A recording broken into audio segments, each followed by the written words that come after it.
Hello बच्चों, मैंने तुम लोगों को अभी जो इससे पहली वीडियो थी उसमें नील बोर का परमाणु मॉडल बताया था, समझाया था कि रदरफोर्ड के परमाणु मॉडल में कुछ कमियां रह गई। उन कमियों को दूर करने के लिए नील बोर ने परमाणु मॉडल दिया।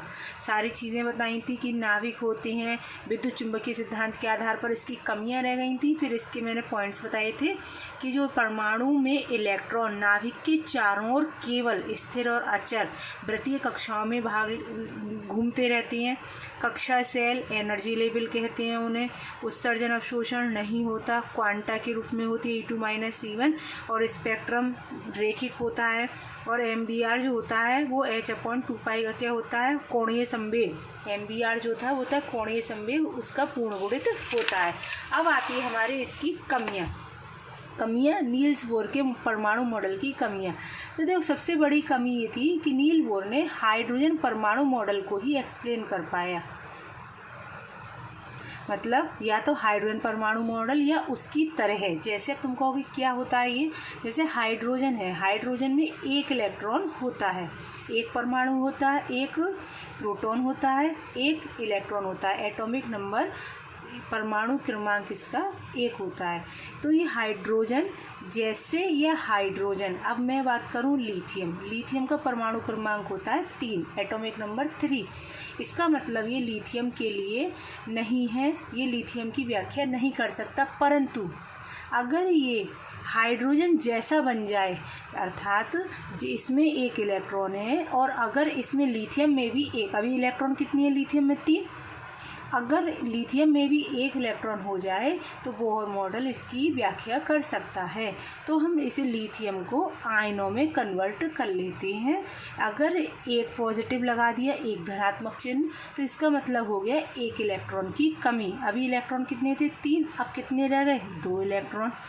अब अगर इस पर मैंने 2 पॉजिटिव लगा दिए तो इसका मतलब इस पर कितने थे प्रोटॉन 3, लेकिन 2 निकल गए तो कितना बचा, केवल 1 इलेक्ट्रॉन। अब ये बताओ हाइड्रोजन की तरह हो गया। तो ये इस पर तो लागू होता है एक इलेक्ट्रॉन वाले पर, परंतु बहु इलेक्ट्रॉन का मतलब मल्टी इलेक्ट्रॉन एटम पर ये लागू नहीं होता। जैसे तुम लोग कहो कि क्या लिथियम 3 पर ये लागू होगा, नहीं होगा। लेकिन हाँ, हाइड्रोजन की तरह बन जाए तो उस पर ये लागू हो जाएगा। ठीक, तो इसका पहला पॉइंट था यह बहु इलेक्ट्रॉन परमाणु व आयनों की व्याख्या करने में असफल रहा। इसकी सबसे बड़ी कमी तो यही थी।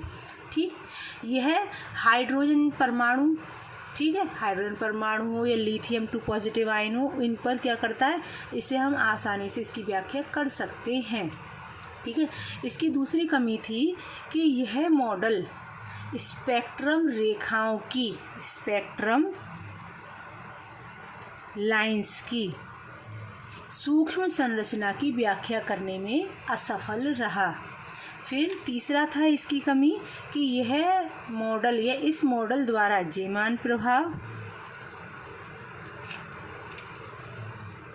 और स्टार्क प्रभाव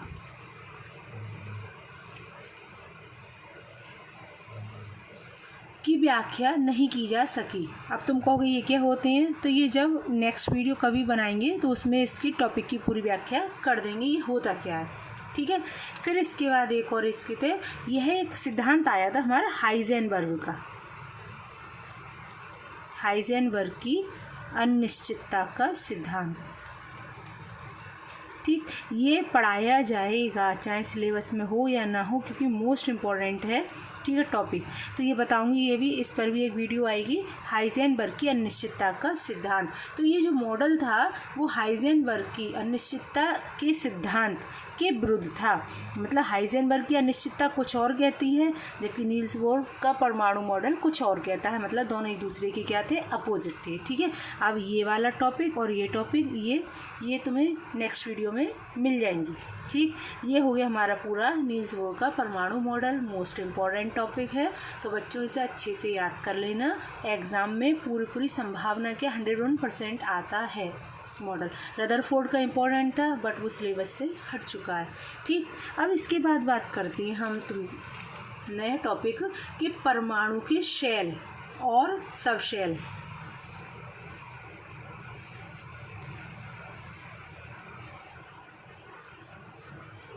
सबसेल। शेल को हिंदी में कहते हैं कोश और इसे कहते हैं उपकोश।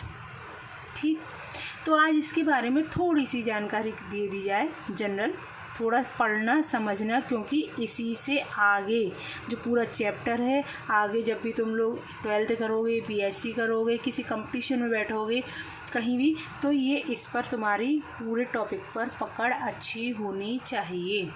ठीक, तो सबसे पहले शेल क्या होते हैं? देखो बच्चों, सबको पता है एक परमाणु में न्यूक्लियस होता है और क्या होता है, उसके चारों ओर एक क्षेत्र होता है जहाँ पर इलेक्ट्रॉन चक्कर लगाते रहते हैं। ठीक है, यही तो होता है। अब इसमें शेल क्या होते हैं, सब शेल क्या होते हैं? एक और वर्ड यूज़ करते हैं, ऑर्बिटल। ठीक, तो यहाँ पर इन तीन को कैसे डिफाइन करेंगे? देखो छोटी सी शब्दों में, ऑर्बिटल से मिलकर सब शेल बनता है और सब शेल से मिलकर शेल बनता है। ऑर्बिटल से मिलकर सब शेल मिलता है और सब शेल से मिलकर क्या बनता है? शेल बनता है। जैसे हम कहें, बायो वाले बच्चे आसानी से समझ सकते हैं कि जैसे हमारा ये हैंड है, ठीक, तो ये हमारा हाथ, सबसे छोटी यूनिट क्या होगी, इकाई इसकी? कोशिका, सेल। सेल आपस में मिलकर क्या बनाते हैं? टिश्यू, और टिश्यू आपस में मिलकर क्या बनाते हैं? अंग, और अंग आपस में मिलकर क्या बना देते हैं? बॉडी। ठीक इसी प्रकार केमिस्ट्री में परमाणु में वो क्या होते हैं, उसमें इलेक्ट्रॉन जहाँ चक्कर लगाते हैं, शेल किससे मिलकर बना हुआ होता है? सब शेल से। और सब शेल किससे मिलकर बना हुआ होता है? ऑर्बिटल से। ठीक है, और ऑर्बिटल में उपस्थित होते हैं हमारे इलेक्ट्रॉन। ठीक, जैसे मैंने कह दिया, ये बच्चा है, स्टूडेंट है, ये कुर्सी पर बैठा हुआ है। कुर्सी कहाँ होगी? क्लास में, और क्लास कहाँ होगा? कॉलेज में।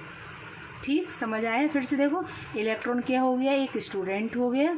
स्टूडेंट कहाँ बैठा मिलेगा? चेयर पर बैठा मिला। चेयर कहाँ होगी हमारी? स्कूल में, सॉरी क्लास में, और क्लास कहाँ होगी हमारी? स्कूल में। ठीक है, छोटी सी एक जनरल सा चीज़ थी। तो शेल जो होते हैं हमारे बच्चों, जो हाँ इलेक्ट्रॉन चक्कर लगाते हैं, ये जो दिख रहे हैं, इन्हें हम बोलते हैं शेल, कोश। ठीक, और कोश आपस में मिलकर के किससे मिलकर बने हुए होते हैं? उपकोश से। ठीक, उपकोश में, और उपकोश किससे मिलकर बने हुए होते हैं? हमारे ऑर्बिटल से।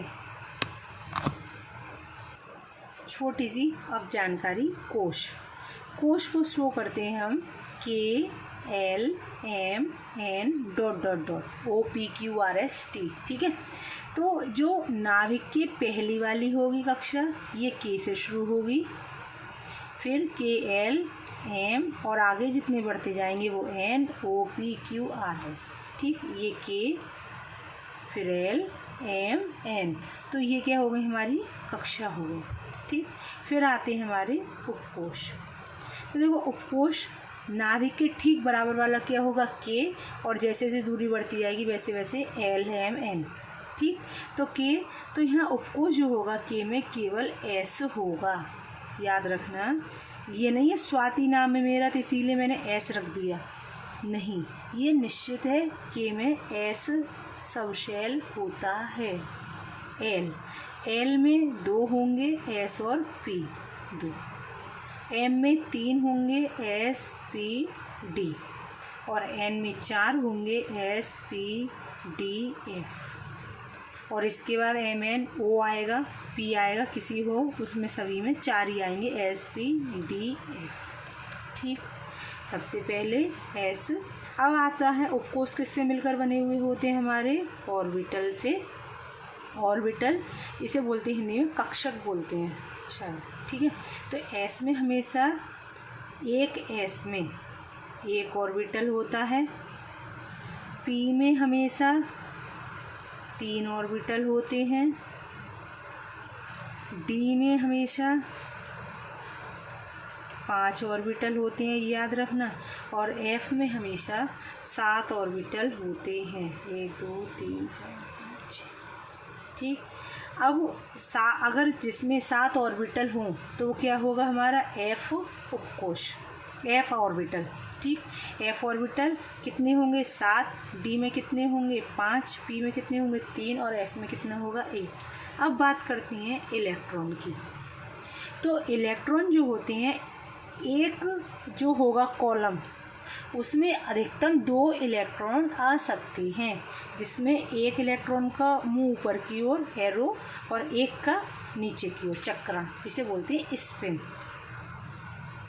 चक्रण, ठीक है। ध्यान रखना, एक ऑर्बिटल में कितने आ सकते हैं 2। तो बताओ एस में ऑर्बिटल कितना होता है 1, तो इलेक्ट्रॉन कितने आ सकते हैं टोटल 2 से ज़्यादा एस ऑर्बिटल में इलेक्ट्रॉन नहीं आएंगे, ठीक है। पी में कितने ऑर्बिटल हैं बच्चों बताओ 1 2 3, ये याद करने पड़ेंगे, इसकी कोई भी ट्रिक नहीं है। तो 3 है, तो बताओ इलेक्ट्रॉन कितने होंगे 6। क्यों, देखो एक ऑर्बिटल में कितने इलेक्ट्रॉन आते हैं 2 मैक्सिमम, 2 3 4 5 6। अब इससे ज़्यादा नहीं आ सकते क्योंकि एक ऑर्बिटल में 2 इलेक्ट्रॉन आ सकते हैं। अब इसकी बात करें डी की, डी में कितने होते हैं 5 ऑर्बिटल, 1 2 3 4 5। अब बताओ इलेक्ट्रॉन कितने आएंगे, बताओ सोचो, बताओ कितने 10, 1 2 3 4 5 6 7 8 9 10। एक चीज़ याद रखना, एक ऑर्बिटल में 2 इलेक्ट्रॉन तो होंगे, लेकिन उनका स्पिन जो होगा वो अपोजिट होगा। अगर एक का ऊपर है तो दूसरे का क्या होगा नीचे। मोबाइल डाटा वाला नहीं स्पिन बनाना है कि ये वाला बना दो उल्टा, ये वाला स्पिन नहीं बनाना है, ये वाला स्पिन बनाना है, पहला ऊपर फिर नीचे। बच्चे क्या करते हैं एग्ज़ाम में उल्टा स्पिन बना जाते हैं कि वो मोबाइल डाटा वाला उन्हें याद रहता है, ठीक है। अब इसके बाद आता है एफ़ में कितने ऑर्बिटल हैं 7, 1 2 3 4 5 6 7। तो 7 ऑर्बिटल का मतलब कितने इलेक्ट्रॉन आएंगे बताओ 14। 1 2 3 4 5 6 7 8 9 10 11 12 13 14। 14 से अधिक नहीं आ सकते, हाँ 14 से कम तो रह सकते हैं बट अधिक नहीं हो सकते। तो ठीक है बच्चों, परमाणु के शेल, सब शेल और ऑर्बिटल के बारे में। इलेक्ट्रॉन कहाँ मिलेंगे ऑर्बिटल में, ऑर्बिटल कहाँ मिलेंगे सब शेल मिलकर क्या बनाता है शेल या कोश। नाभिक के पास वाली कक्षा इन्हें किससे शो करते हैं कोश को, KLMNOPQRS डॉट डॉट डॉट। तो के में कितने आते हैं एक एस और एक एस उपकोश, एल में 2, एम में 3 और एन में 4 और आगे लगातार 4 ही आएंगे। ऑर्बिटल की बात करें तो एस उपकोश में कितने ऑर्बिटल आएंगे 1 ऑर्बिटल और 2 इलेक्ट्रॉन, पी में 3 ऑर्बिटल और 6 इलेक्ट्रॉन, डी में 5 ऑर्बिटल और 10 इलेक्ट्रॉन और एफ में 7 ऑर्बिटल और 14 इलेक्ट्रॉन्स। ठीक है, ये हमारी जनरल, इसका मैं फ़ोटो भेज दूँगी क्लिक करके, इसे नोट डाउन कर लेना। और सभी दोनों ही चीज़ें मोस्ट इम्पॉर्टेंट हैं, ठीक है, नोट कर लेना। ठीक है बच्चों।